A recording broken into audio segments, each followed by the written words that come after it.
Namo Bhagavate Ramakrishna. Om.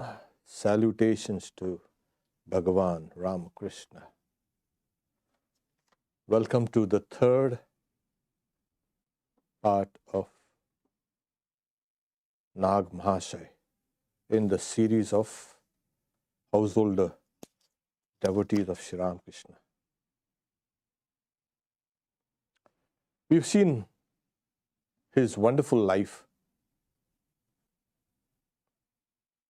One time he heard the master telling the devotees that it's very difficult for doctors, lawyers and brokers to realize religious truths.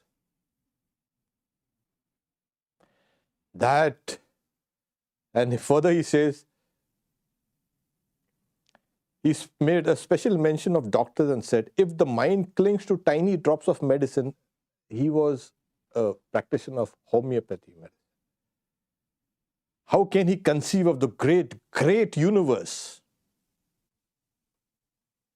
About this time, he used to feel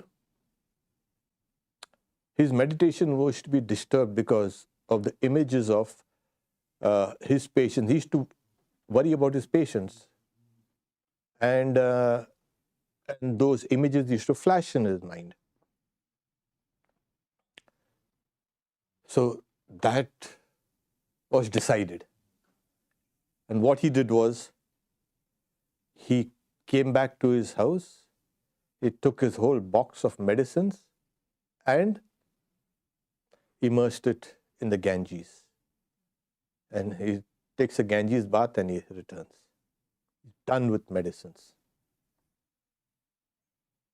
This is one hallmark you see in the life of this great householder disciple. He goes to the extreme limit. He takes everything literally. I mean, what Sri Ramakrishna should teach him. If this is going to obstruct his vision of God, there, he throws it up. So his father, he heard that his son has now given up his practice of medicine, and he came to his old employer to intercede on behalf of his son.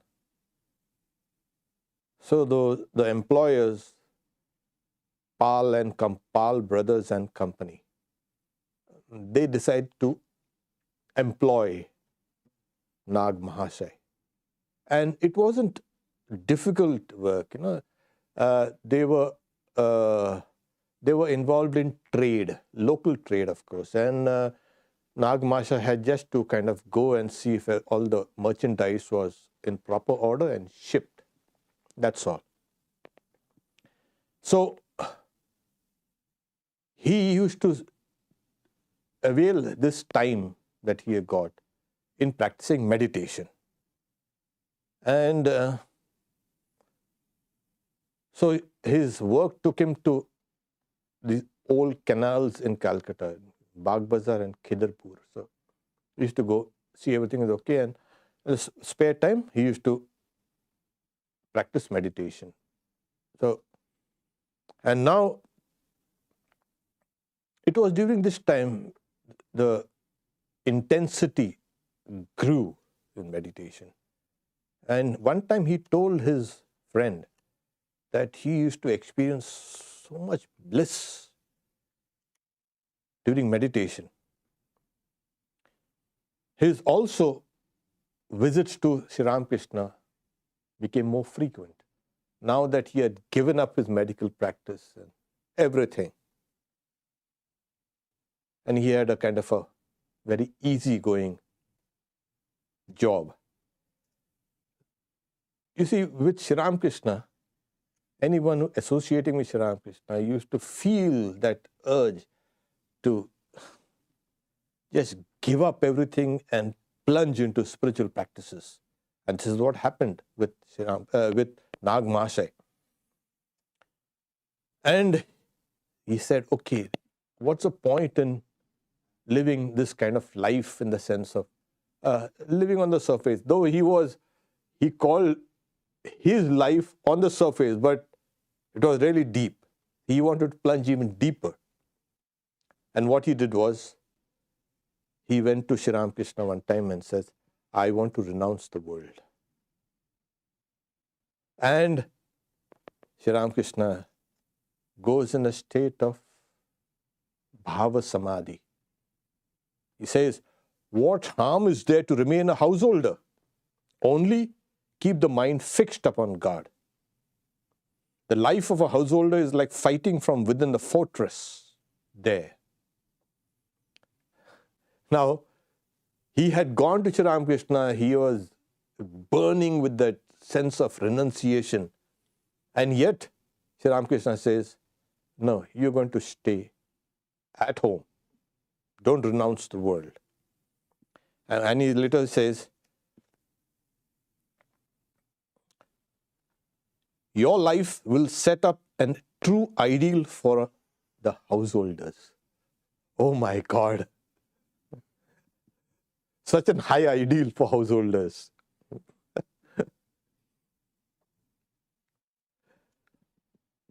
Because what happens is, his mind was in a very elevated state, which is called kind of bhava. He was very, we can say, less conscious of the external world. And what do you mean by less conscious? Body consciousness. He had very little body consciousness. So the more body consciousness you have, the more consciousness you have of the world. And the less you have it, the less you're entangled with the world. So, and he was very sincere also about everything that Sri Ramakrishna uttered. He's saying it's not possible for him to utter something which is untrue. And he took that. Though he accepted it, yet his mind was kind of agitated. And he used to roll on the ground. And also, the ground is not very clean or smooth. But he used to roll with agony, saying, what should I do? I've got to live in this world, and yet I have this great, you can say, feeling of renunciation. So you're torn between these two things. And then he has to have that job to look after. Now it so happened that his assistant, there was a man named Ranjit. He was a very honest person. So whenever Mahashay never used to be present at a job, he was absent. So this person did all his work. And then this gave him a great relief. And so Mahashay then went to his native village. As we know, he was born in Devbhog, that is about 60 or 70 miles from Dhaka, the present capital of Bangladesh. So he had gone to that to his native place, and when his wife saw him, she was stunned, because you could see, she herself was not a ordinary aspirant, but she saw her husband in that high state of spirituality, but he was completely negligent of his bodily comforts. People, when they used to see him, they say, what's this?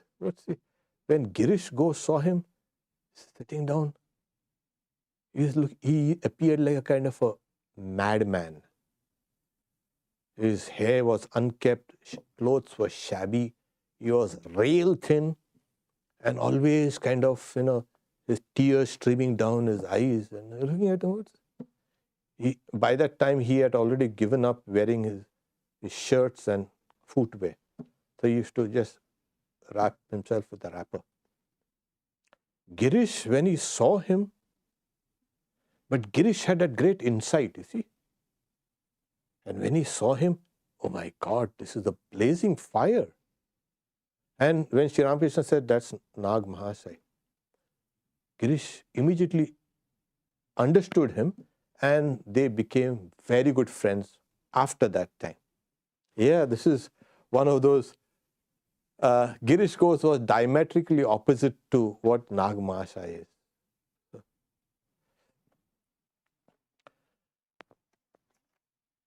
So after Sri Ramakrishna had said, he was kind of pacified in a way, that tempo of renunciation had kind of cooled down a bit. But he, his state of mind was something like, it's like that, it's a divine madness. That's the best way you can describe it. So when he went there, one time he saw a calf tied to a tethered to something, and his sister had grown some gourd plants. I don't know what gourd, but it could be pumpkins. And he saw the calf trying to reach those pumpkins. And he felt, oh, so much sympathy. And he untied the calf. And the calf goes nicely and keeps on eating. His father was, see, look at you. You don't earn anything, and yet you are squandering everything here, whatever we have. So he's not going to say this thing. And his father kept on scolding him and scolding, saying, you fellow, what you will end up with, you will go around naked, and for food you will eat frogs. Now Nag Mahashay was, like his master, Sri Ramakrishna. He did things to the letter. He stripped himself, ran round the courtyard, found a frog, and started chomping on it.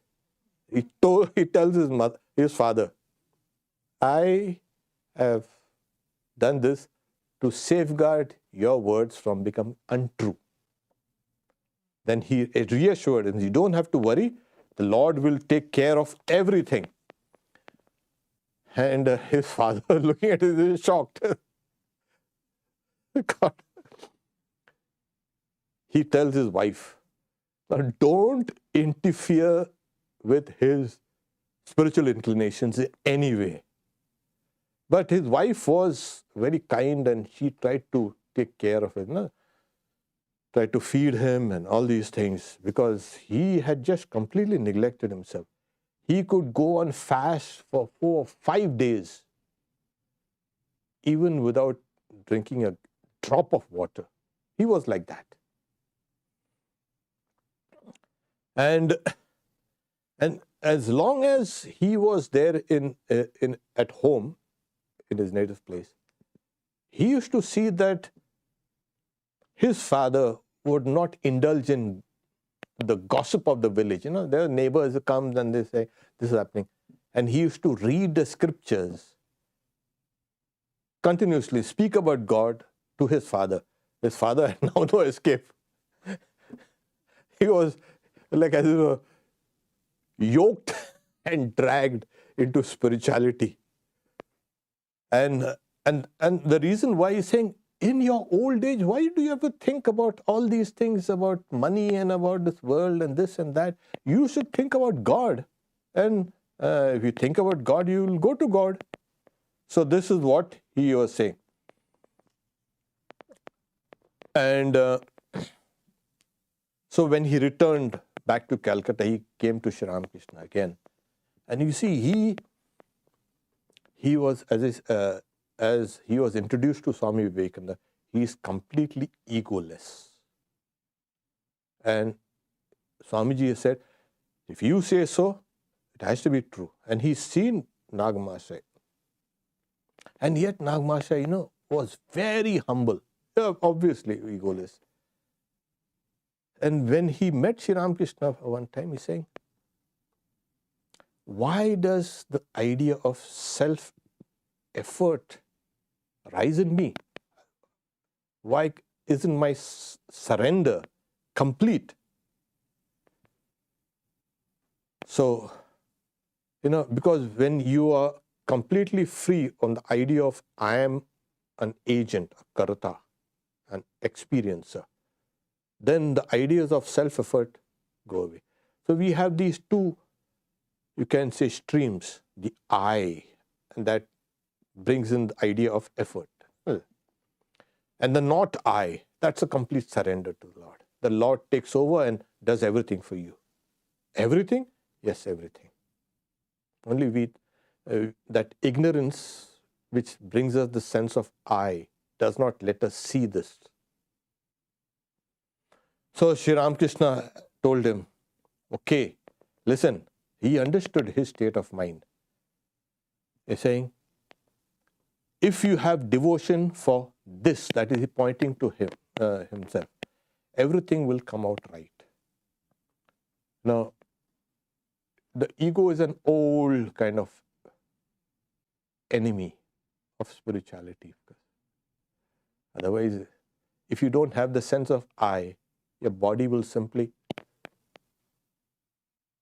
just disintegrate. It is the I that holds everything together. And so he said, it will rise up now and then, but it's the sattvic I, the old, the wicked I, that has long been transformed. So sattvic. Yet, as the Bhagavad Gita says, that also is the bondage. So Sri Ramakrishna, to allay his kind of distress, you devote yourself to this, to me. And then that he said, he agreed. And Sri Ramakrishna said, remain in your own home, somehow or the other, the family will get its bare maintenance. You see, when you surrender to God, God will take responsibility. And this Sri Ramakrishna's assurance came true. But his, you can say, idea of self-effort was not to maintain his body or his house or anything. His was, how can one remain unmoved when one sees misery and one wants to lessen this misery? And Sri Ramakrishna says, well, I tell you, take my word, nothing will taint you if you remain in your home. Men will wonder to see your life. That is, it's like work in progress, He has that great compassion and he had a power also to remove the distress of people. And he used to go to the very extreme of this thing. Sri Ramakrishna also, then Nagama said, how do I pass my days as a householder? Sri Ramakrishna says, you don't have to do anything. Only be always in the company of holy men. This was the only, you can say, injunction he had told. How am I to distinguish a pious man, unintelligent as I am, humility personified? Sri Ramakrishna says, no, you don't have to search for holy people. You remain in your own house and the truly holy people will come of their own accord to you. This is what actually happens. These people, these saints of this class, they kind of draw people to them.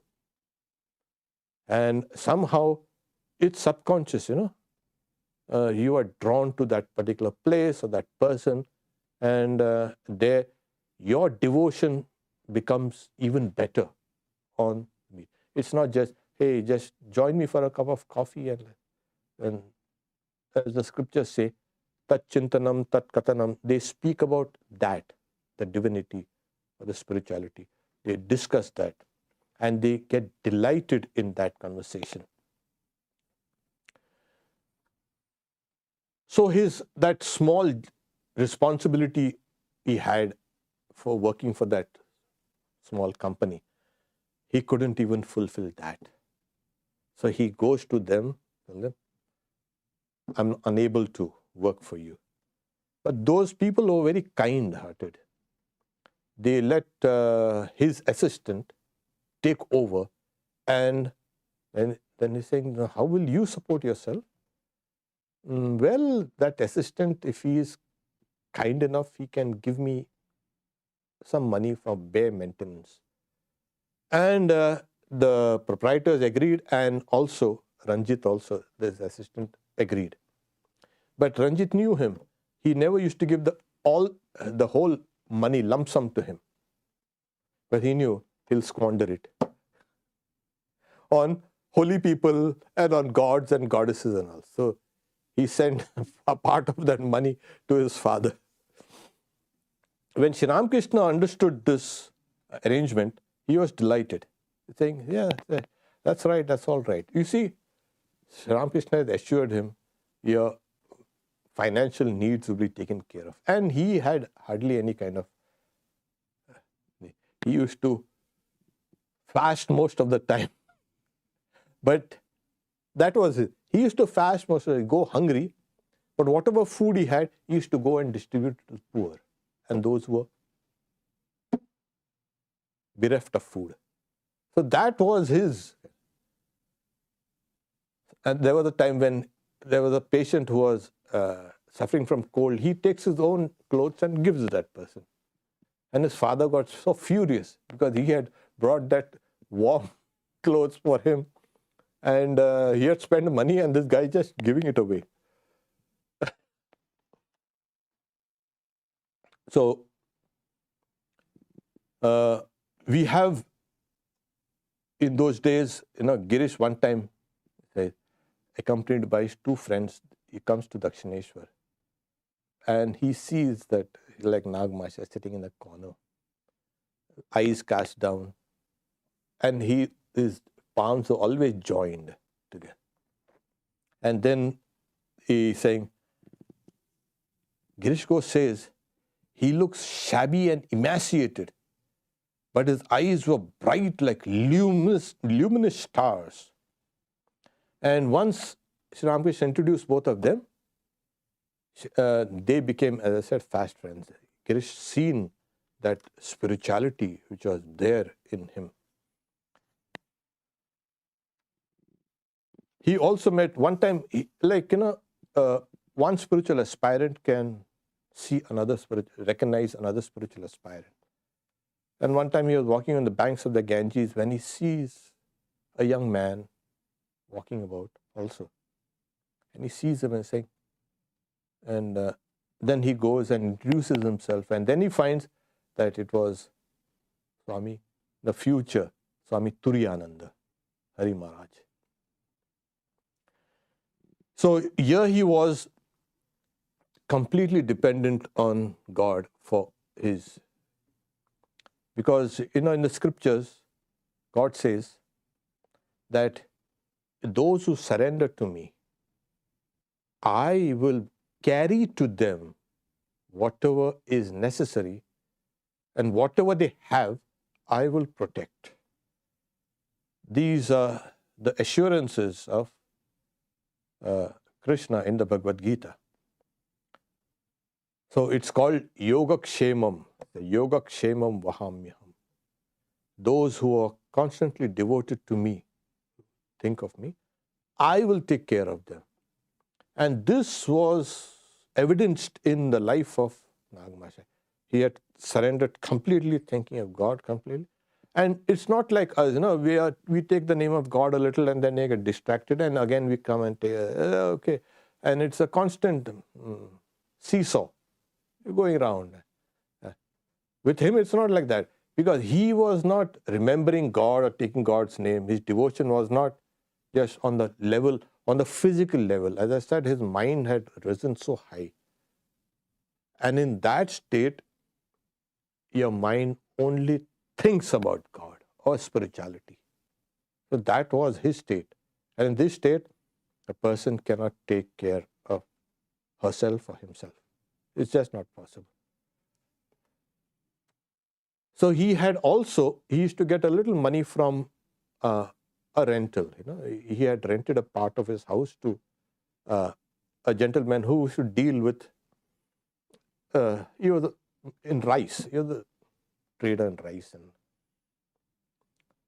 so he used to, Mahashay, when there was nothing, there was no food, all his stock of rice and lentils and all over, he used to go quietly in the warehouse and take the bran, not the rice, take the bran and soak it in water and eat it. For 2 days he did that, and then the rental came and said, "Hey, you shouldn't do that. I'll supply you with food, don't worry." And he should. Now what happened? It was known in the locality. Every passing beggar understood. If you go to Mahashay's house, you will never come empty-handed. So people used to go there, and he used to give them whatever was there. He had nothing, but somehow. So that rental, that person, he used to feel compassion, they say, and he considered him as a saint. So he used to help him with, rice and all, saying, if anybody comes, nobody should go empty-handed from here. So he used to supply Mahashay with food so that he can distribute it amongst the poor. So this was what marked him, that extreme humility, extreme compassion for the poor. And so Sri Ramakrishna had wanted him to retain that little idea of self-effort so that he will do good to the world. And not only do good to the world, you say, give a person food today or tomorrow or day after tomorrow and doing good to the world. That is not the idea. But food coming from a person like Mahashay at that level of sainthood, it will benefit those recipients spiritually to have come, to have accepted that gift from him, so that there would be a spiritual benefit. That's the reason why that idea of self-effort was retained in him. And anybody talking about any other thing other than God, Sri Ramakrishna himself used to complain to the Divine Mother, "Why have you brought me here? These guys talk only about business and estates and property and money and all. I was well in, you can say, Dakshineshwar, when he had traveled to Benares with Mathur Babu, and Mathur Babu is a rich man and talking about business. So one thing about him is he never spoke ill of others. For him, everybody were greater than him. So one time, a thought did come, a thought criticizing somebody. You know what he did? And I remember when I first read it, I was shocked. When the thought comes, he picks up a kind of a stone nearby and hits it on his head. And hits it till it starts bleeding. And they're saying, rightly done.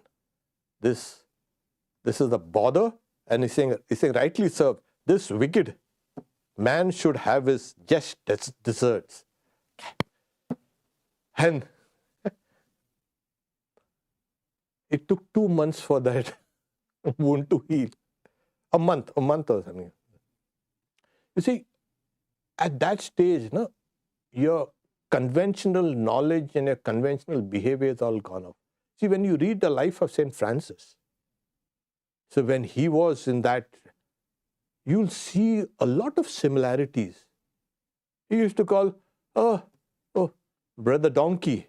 They used to call him body brother donkey. Yeah, carry this. You're just a donkey, come on. And the severe austerities that St. Francis did was mind-boggling. So you see, you can do such things only when your mind is completely immersed in God. It's not possible. And, he had, okay, you have a body, and then you say, sometimes I would like to eat this, I would like to eat that. Well, what he used to do, whenever such a thought used to come, he used to starve himself. Oh, you want to eat this? I see. Okay. Good. So that was, what an householder years. Walking on the streets, he never, if somebody walking beside him, he used to slow down. Let that person go. He was so humble, even on the streets. And sometimes he should just stand, let the person pass. He never used to even step on a person's shadow. In India, we have that the idea that you should not step on a person's shadow even. I don't know what kind of woman is that. Don't ask me, but so he used to be very careful. Imagine on a busy street, and with the sun up, you're going to be doing all those crazy dancing steps. So here he was. Let's say, in that we had discussed there are two types of bhakti. One is the foundational, the one which follows rules of bhakti. So much of japa, so much of dhyana, so much of prayers, this. But that doing that for some time builds up that momentum, and then it becomes a higher bhakti. Ragatmika bhakti is called, where all the controls are being kind of washed out. And a person becomes free, in the sense of free from all the old conventional things that person was doing. Remembrance of God has become spontaneous, and any slight, you can say, break in that spontaneity used to make these people, these kind of saints, you can say, frightened, in the sense that they used to get panicked. What? But this also is part of bhakti, because it increases the intensity of the bhakti. It's called a vyakulata. Sri Ramakrishna used to kind of rub his face on the ground and mother, one more day has gone without seeing you, when it's the evening. So this kind of intensity used to come. He used to insist that his friend Suresh, who was a long-time friend, that he also should be initiated by Sri Ramakrishna. Sri Ramakrishna saying, if he is interested, but his friend Suresh says, I'm not interested in this mantra. I don't have faith in this mantra. And so Sri Ramakrishna says, it doesn't matter. You won't get it this time. Maybe later, who knows. So Suresh had to leave for a place called Quetta. Quetta is now, is a place, it's a city in Balochistan, which is now a state in Pakistan. That was part of India. So he had to go there. He stayed there, and then after he stayed there for some time, he felt a need for spiritual initiation. So he came back, and by the time Sri Ramakrishna was already ill, he was not initiating anybody. Then Sri Ramakrishna passed away. We are going a little forward, but just to complete the story. So Suresh was so distressed, he lay on the banks of the Ganges. It's called Hatya. In India, it's very common. You go and prostrate yourself in front of the deity, and without eating, drinking, without moving, just be there. The mother did it in the temple of Simha Vahini in Jairambati. Just lay down. We force God to appear to them. And he spent the whole night in one position, just not unmoving. He lay there. And the whole night, in the morning, he sees a vision of Sri Ramakrishna emerging from the Ganges out, giving him the mantra. And he was about to take the dust off his feet, but the vision melted away. So that was Suresh. So let's say when the time comes for you to be initiated in the mantra will come to you.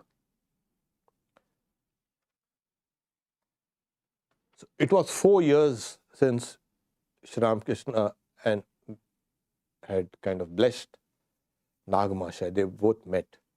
And Sri Ramakrishna was now towards the end of his journey in this Leela. And Mahashay just couldn't bear to see him. You are struck with cancer and this and that. And couldn't eat. So one time, this Suresh, his friend, he goes to Kashipur, where Sri Ramakrishna was ill. And they're saying, is that doctor friend of yours? Where is he? Doesn't come. Mahashay used to avoid going to Dakshineshwar because he just couldn't bear, like I said, to see Sri Ramakrishna suffering. His heart was too soft. And so Mahashay goes to see him, Sri Ramakrishna. He's saying, you see, Durga Charan is to call. All the doctors have given up hope. Right? Saying, yeah, can you do something to alleviate this disease? So Mahashay bent, his head was always bowed down low. And he became still. And then he summoned up his willpower. And then he tells Sri Ramakrishna. By that time, he is summoning up the willpower. His behavior completely changed. His whole body was kind of energized. He stood straight and erect and tall. And he says, yes, yes, I do. Through your grace, I know everything. That is Sri Ramakrishna disease and all that. This moment, the disease shall be cured. And so saying, Sri Ramakrishna approached, Mahashay approached Sri Ramakrishna. Through his willpower, he would take Sri Ramakrishna disease on himself. That is done, but the saints are that class. And Sri Ramakrishna saw. Yeah, you can. He stopped him. Yeah, you can, but don't. And that was that. So, mysterious disciple and mysterious master. He could have. But like I said, there's a meaning in all this. So, Mahashay had understood why Sri Ramakrishna had got this cancer. But he said, even then, he wanted to pull it out. Is it possible? Oh, yes, it is possible. So his practice of medicine had gone several notches higher. He could cure people with just his spirituality, physical ailments also. And so this was Mahashay. We'll stop here because the other parts are getting more and more interesting. I will not be able to stop quickly.